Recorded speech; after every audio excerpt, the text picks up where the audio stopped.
finally released its first affordable car, the Model 3. Now, the Model 3's base price is $35,000, and that's before incentives. Because it's an all-electric vehicle, it's subject to a $7,500 federal tax cut. However, if they sell more than 200,000 units of the Model 3, which is very likely, that $7,500 starts being reduced incrementally. In fact, in just 2 days, Tesla has sold 276,000 pre-orders on the Model 3. Online, you can go fill out a $1,000 refundable deposit to reserve a slot for the Model 3. Now, they are set to hit consumers sometime in 2017. Now, during the reveal, Elon Musk didn't seem all that confident that it would actually hit 2017, but we'll see. Maybe a late 2017 release date. Some cool facts about the car. The base model, Model 3, so no options, you get it for $35,000, you get your tax cut. 0 to 60 miles an hour in under 6 seconds. I'm guessing somewhere around 5.8. That's pretty great. Tesla is saying that they don't want to make slow cars, and they've proven that with ludicrous mode and the P90D in the Tesla Model S and the Model X. Likely, they are going to make really fast variants of the Model 3 as well. However, options can make the car a lot more expensive really quickly. It's not that difficult to option the Model 3 up to $60,000. Elon Musk tweeted that an average, lightly medium option Model 3 would be in the range of $45,000. So, $35,000 sounds great, but that is a bare bones base model.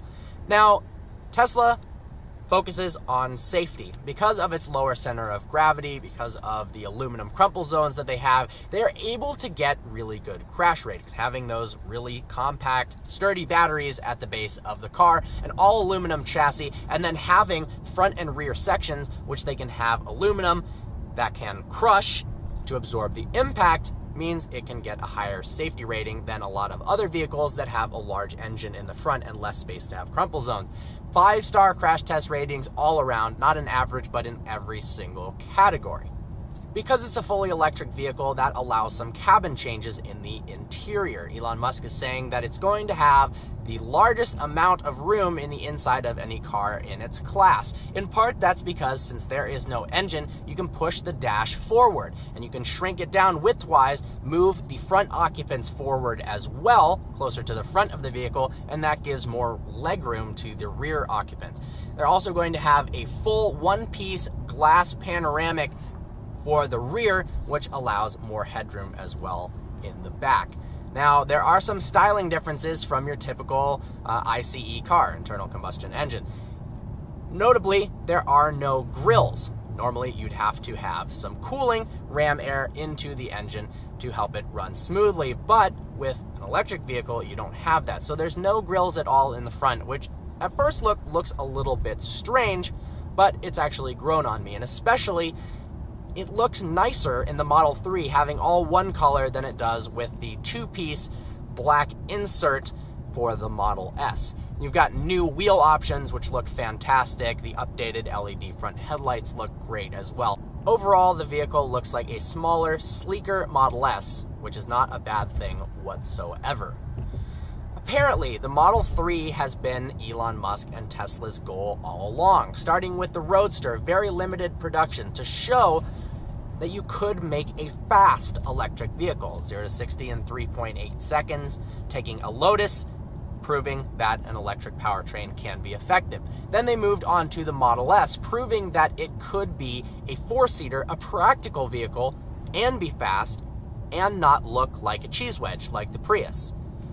Then they moved on to the Model X, provide some more room in the interior, innovative gull-wing doors, and in part, the Model X was used to get more profit in order to produce the Model 3. There's a lot of startup costs involved in mass producing the Model 3, and a lot of that is due to the batteries. Tesla wants to increase production to 500,000 units per year, close to 2020.